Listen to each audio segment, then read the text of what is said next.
C'est presque impensable pour quelqu'un qui a grandi sous d'autres cieux. Mais le changement même de localisation géographique n'a pas entamé, et les nombreux échecs accumulés n'ont pas entamé sa détermination. Au fond de lui, il sentait qu'il fallait qu'il exerce quelque chose qui soit en activité de manière à utiliser sa force, qui est un don naturel pour lui. Un peu l'équivalent de ce que Samson avait dans la Bible. Eh bien, il a dû comme ça, de petit boulot en petit boulot, finalement trouver le boulot qui lui convenait d'après lui. C'est-à-dire travailler à la carrière, porter le sable et porter les bagages au marché Mbopi à Douala, pour ceux qui connaissent. Bref, dans le seul but d'utiliser son don. Vous voyez, il aurait pu rester dans la moto.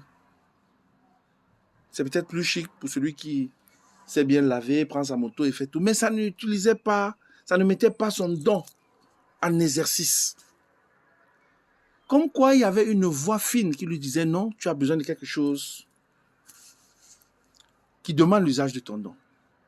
Il décida, les circonstances réelles ne sont pas totalement évoquées, mais de toute façon, il décida de prendre les embarcations de fortune comme plusieurs. Il passa par Melidja, par Niger et tout ça, arrivé en Afrique du Nord, et puis par la suite, par Melidja, c'est une enclave, il y a une piste en réalité, je crois, de 14 km entre le Maroc et Melilla, c'est l'enclave espagnole, par laquelle qui est une voie d'entrée en Europe, par laquelle plusieurs passent, pour finalement arriver à aller se présenter au centre de détenus, de migrants à Melilla, où on va très rapidement vous amener soit dans un hôpital, soit dans un lieu comme une espèce de cellule, le temps de vous identifier, etc., etc.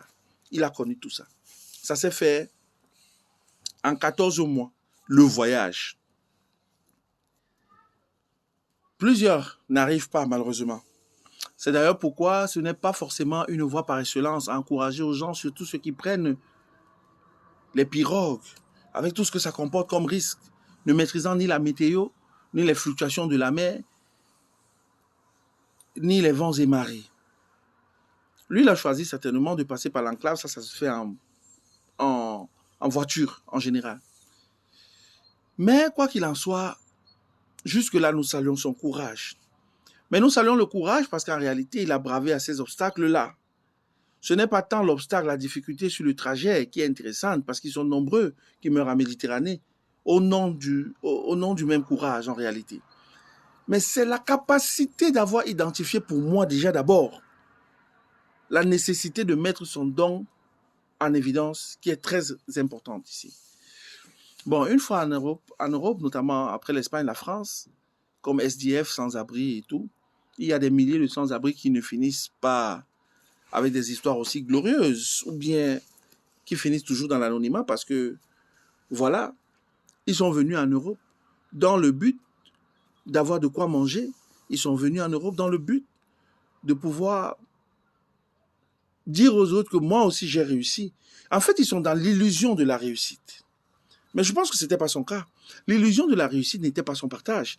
Sinon, il serait resté en Algérie, comme plusieurs le font. Il serait resté en Afrique du Nord, comme plusieurs le font, donnant l'illusion ou l'impression d'avoir réussi. Mais pour lui, la réussite, et là c'est le troisième principe, réussir, il consistait à faire ce pourquoi il avait une habileté naturelle au-dessus de la moyenne. Exercer son don. Vous voyez, le premier, je recommence, le premier principe était d'identifier son don. Le deuxième était de chercher ou de créer l'environnement favorable à l'exercice de ce don. Le troisième était de bien définir le principe du succès qui consiste à exercer son don et non pas l'apparence de la réussite pour tromper les gens, donner l'impression aux gens qu'on est à l'aise, qu'on a une vie plutôt équilibrée, bien organisée, bien structurée, alors qu'en réalité, c'est juste de la paillette, c'est juste du bling-bling, c'est en réalité juste du tape à l'œil, et il n'y a pas de consistance, il n'y a pas de profondeur. Je crois que c'était pas sa préoccupation. Il a dans sa marche donc eu ce qu'on appelle les vents favorables, avec des personnes telles que Lopez, des personnes qui ont ouvert un centre comme ça où il a commencé à s'entraîner. C'est pourquoi il faut être gentil avec les gens. Vous voyez, s'il n'avait pas été gentil en France et s'il n'avait pas eu l'aimabilité d'aller travailler dans un Caritas pour aider les personnes vulnérables, là, il était dans son job, ce qui lui permettrait de vivre. Mais même étant dans son job, il était conscient qu'il lui fallait un work, un lieu où son don allait s'exprimer. Donc, je voudrais te dire à toi qui m'écoutes, si en ce moment, tu as un petit job qui te permet de tenir les deux bouts, dis-toi que c'est temporaire. En réalité, ton job devrait te mener à ton assignation, à ton work, à ce que tu devrais faire de façon pérenne. Mais c'est un passage. Donc, fais bien ton job. Pendant que tu cherches les moyens de subsistance, fais-le bien. Applique-toi à ce que tu fais parce que l'on ne connaît jamais quel est le caillou qui finira par tuer l'oiseau. Mais au moins, si tu t'appuies sur tes convictions pour marcher suivant cette voix intérieure qui te parle, qui est très souvent la voix de Dieu, rarement tu te tromperas. Eh bien, ayant trouvé une petite salle de gym, il a commencé à s'entraîner.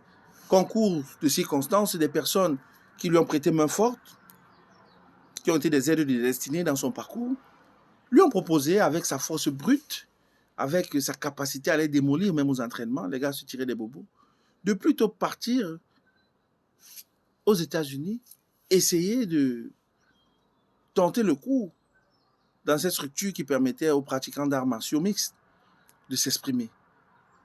Il fit le bon. Donc il y a quelqu'un qui est venu lui dire. La personne ne lui a pas dit la première fois qu'il allait s'entraîner. Donc il y a eu un concours de circonstances. Il y a eu la répétition des efforts. Il y a eu des échecs. Des journées où tu travailles au Caritas, après tu pars en salle de gym, tu rentres, tu n'as même peut-être pas de quoi manger, tu dors affamé. Mais tout ça n'a pas entamé sa détermination à se réaliser. Donc quand le moment est venu, la parole est venue de quelqu'un qui, je pense, n'était ni prophète, ni pasteur, ni autre chose. Juste quelqu'un qui a dit, ah, mais sur la base de ce que je vois, tu pourrais peut-être aller aux États-Unis, essayer. Il est allé, il a trouvé un permis de travail. Et c'est comme ça qu'il commença. Il finit donc par trouver le bon environnement, après avoir essuyé de nombreux échecs. Je voudrais dire à quelqu'un, tu n'as peut-être pas encore trouvé le bon environnement pour l'expression de tes dons. Mais continue de croire, même dans le noir, à ce que Dieu t'a dit. Continue de croire en ce don que tu as identifié. Donc la première des choses, c'est vraiment identifier ce don ou ces dons distinctifs qui frayeront ton chemin. Une fois dans le bon environnement,